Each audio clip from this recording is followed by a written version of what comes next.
Here we're going to tie the 64 Impala, which is an Andrew Grillos pattern, on a TMCO 200R in a size 4. I'm using Cahill yellow thread. The reason for the yellow thread is I think it really shines through on the segmentation of the abdomen in a way that other Salmonfly patterns don't really get at. You'll see at the end of the video there's a lot of like coloration that I do that I think adds to the realism of the color scheme. Not to say that it fishes any better than a bright orange Salmonfly, but it looks, in my eyes, a lot closer to the real thing. We're going to start by adding black rubber legs in medium as the fork tail. Pretty standard procedure.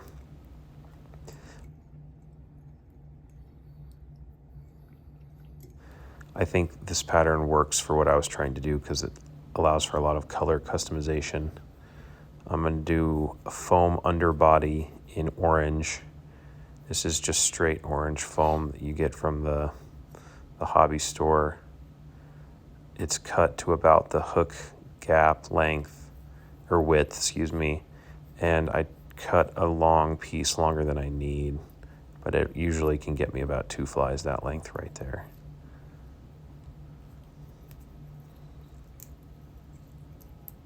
So the underside is going to be this orange, and I'm just securing it in so it doesn't slip. I'm checking that because it's kind of tricky on the underside of the hook there. And then the overside is sort of a tan. It's like a brown tan. This color is less important in my eyes. You could do a darker brown. I'm sure a lot of people would be drawn to doing a black as well. So now I'm just adding some girth to the body here, or I guess to the abdomen here. A lot of guys will say thin to win, so you don't want to overdo it with a thick body.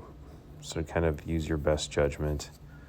I wasn't exactly sure how thick to make it. You can control that. And this next part, when you make the segmentation on the body with how tight you pull the thread. So for now, we're sectioning off how much we want for the abdomen, and then doing like triangle segments back. You'll see here when I start to do it. So I'm going to take a little bit of a triangle off to advance the thread back, and then a straight wrap straight across.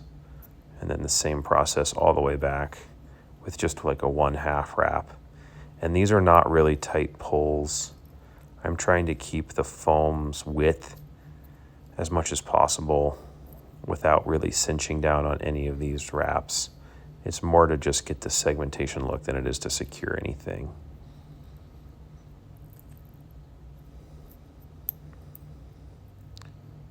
So once I reach the back here, it's the same process going forward. You're just going to cross the other direction coming back up. And I wanted this yellow to be a little more prominent in the segmentation, so I do another turn around each time going forward.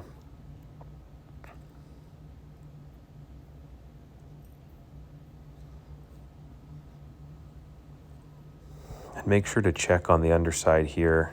You'll see in a sec, I don't like how it's positioned, and I have to back it off and reposition some of the thread. I mean, once you see the finished product, it won't matter so much, but when you're doing it, you might as well do it right and try to get it as best you can. So making a quick correction here. It's a little tough to get those threads seated in the right spot because there's not a lot of tension to make grooves in the foam, but don't sweat that too much. I really like Andrew Grillos' patterns.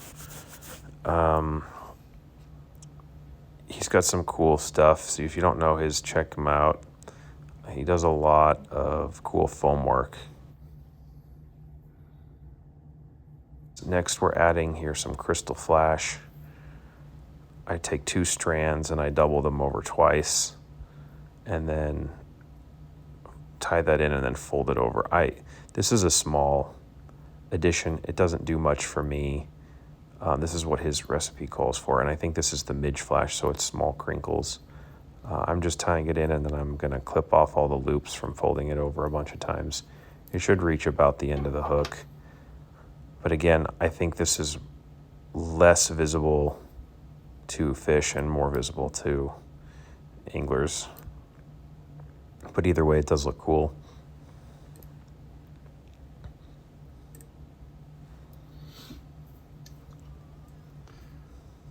Next is some deer hair. I can't tell you what kind this is. I don't think it matters. I'm just grabbing a big chunk of it, maybe about half a pencil thickness. Not an overly abundant piece, but I'm going to stack it and add it here as the overwing going over the crystal flash. So it's not stacked yet, but I do like to use a stacker here. Some flies I don't think it's necessary, but for this one, why not?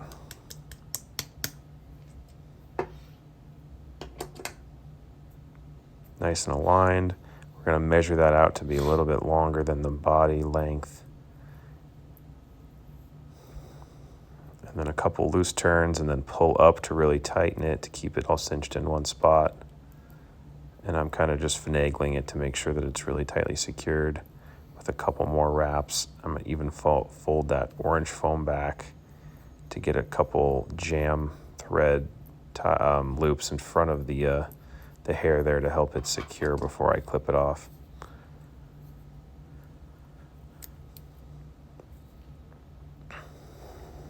Cleaning up the little bits. This is all going to get covered by foam, so it's not too bad, but trying to get it manageable now before I progress to the next step and making sure it's fully seated.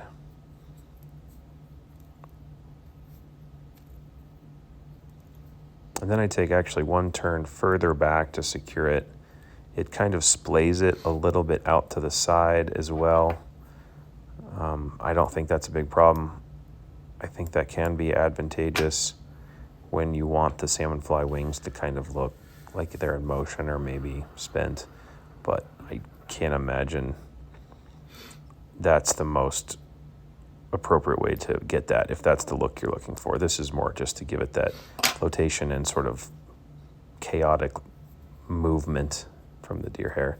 Now another piece of that same brown foam over the top. I cut a little notch in it as the original pattern calls for. It's always nice to give your foam a little bit of a rounded look. Makes it look a little more professional than just squaring them off. I'm using yellow as a sort of an indicator color here. Yeah, orange is an obvious color to use, but I don't know. I thought the yellow would be cool. More rubber legs. I'm going to leave these fairly long and then trim them later. It's better to cut them back than wish you had longer legs.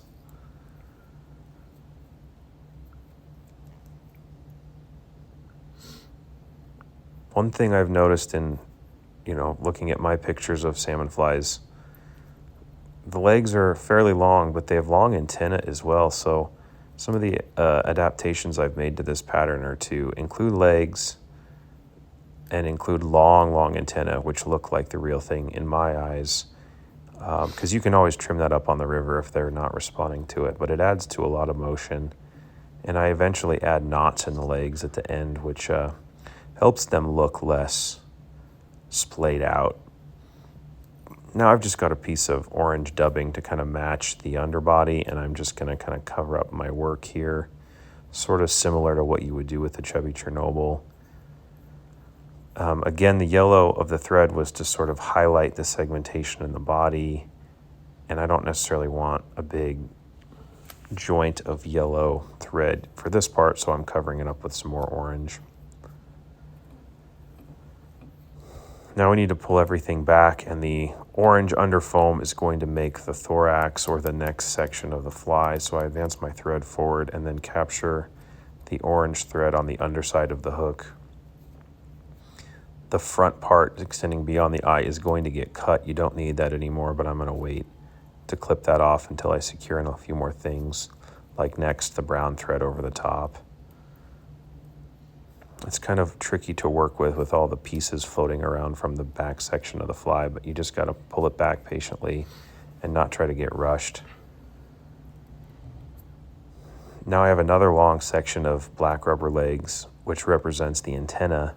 Again, this is the original pattern includes this, and I think it's a really clever way of including the antenna. My only change is that if you look at a salmonfly, the antennae are incredibly long.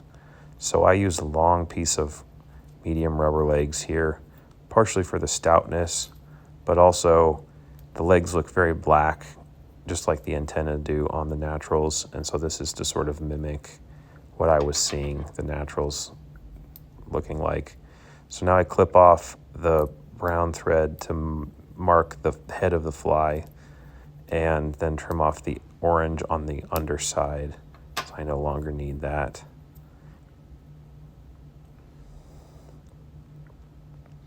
Now we can cinch down the indicator foam on the top.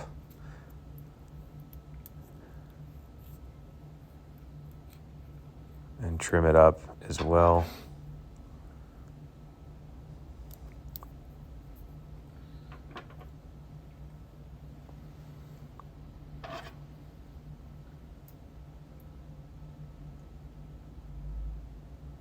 The final tying component is to add another set of legs. I'm going to leave one side very short, which I'll clip off, and the other side will stay long to represent sort of the three legs on each side. So you can use a shorter piece of rubber for this. As you can see, what I'm doing is I'm leaving a short tag, and then the long side, which is the leg. I can trim that up after I get it all squared away. But that was the last piece, and now all we need to do is whip finish and close this up.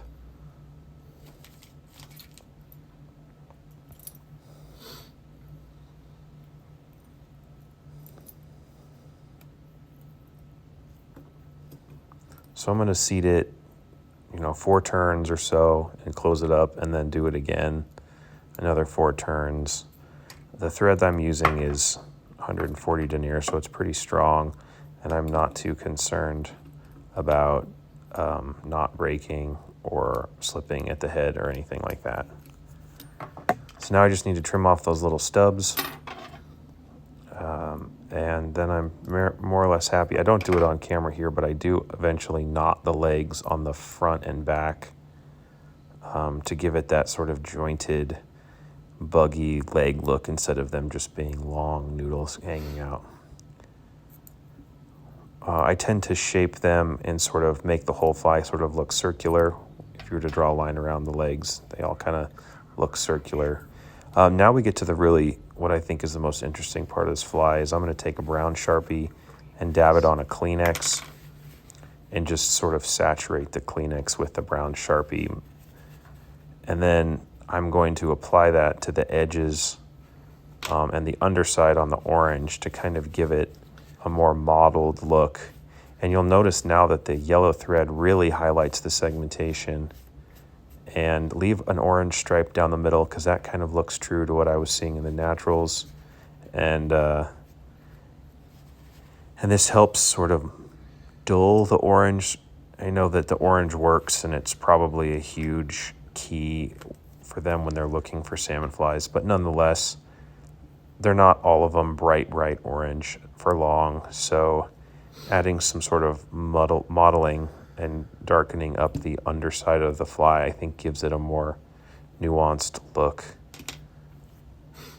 And that's the fly. I mean, you can see here that I've knotted the legs. That helps distinguish the antenna. And then another look at the natural to see that orange stripe down the bottom, as well as the long antenna.